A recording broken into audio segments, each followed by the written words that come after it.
So I'm going to tell a story. It's a true story. And I'm a spoken word artist, so I'll tell it in spoken word form. Hallelujah. All right, so you guys, whoever, those of you on social media, like when you see those videos and the video says POV, what does the POV stand for? Point of view. Okay, if you're not on social media, it stands for point of view. All right, so let's keep that in mind.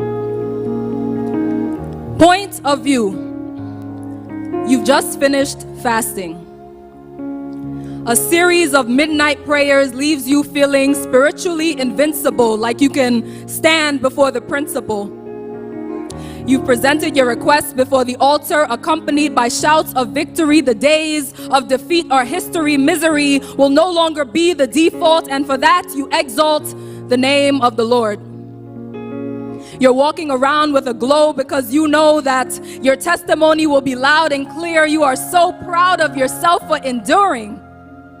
You remember all the breakfast invitations you had to reject, all of the lunches presented before you. You had to neglect all the unprofitable conversations. You had to redirect all the unhealthy habits you had to correct.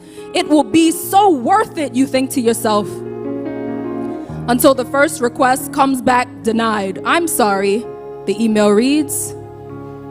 We have chosen to proceed with another candidate. Please try again in a future cycle. This must be a typo, right? I mean, this is a request I already rejoiced about with a dance and a shout. How could the results come out and it not be in my favor? What happens to all of my labor?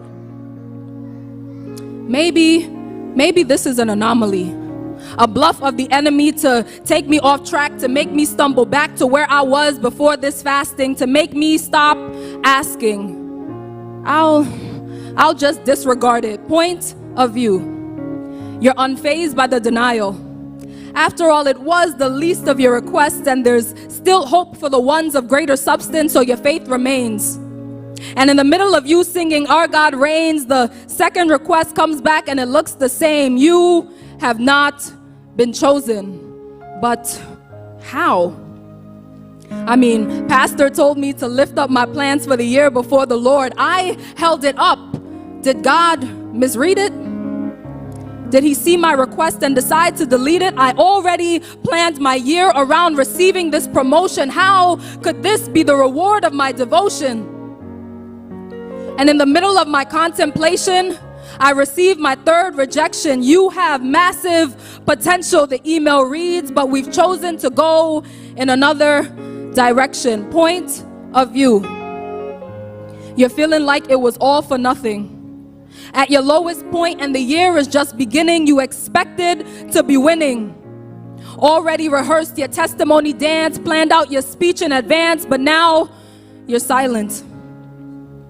So you retreat back to your secret place. And in the quiet, you're reminded of the experience of Daniel.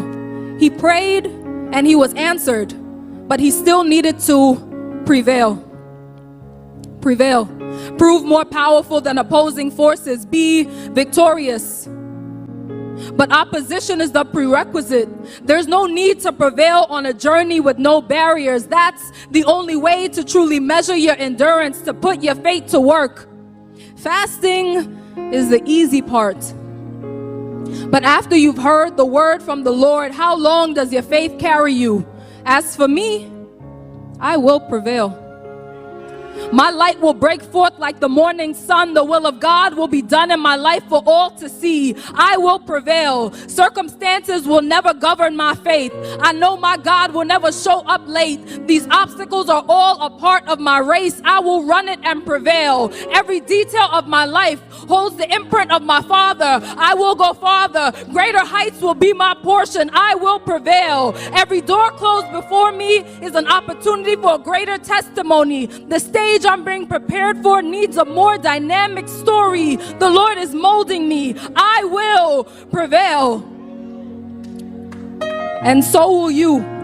Because this is a house of victors and victorious. This is a house where we have no choice but to be glorious. God's presence always goes before us. He opens doors that no man can shut. And just when you think you're ready to give up, His Spirit blows a fresh wind of revival and fills our cup. So keep your head up. Don't let your faith be corrupted by denial and disappointment. You've already been anointed to overcome. Point of view. You rejoice. You rejoice. You rejoice. Y'all not catching me. You rejoice. You rejoice because you know that on this day you will prevail.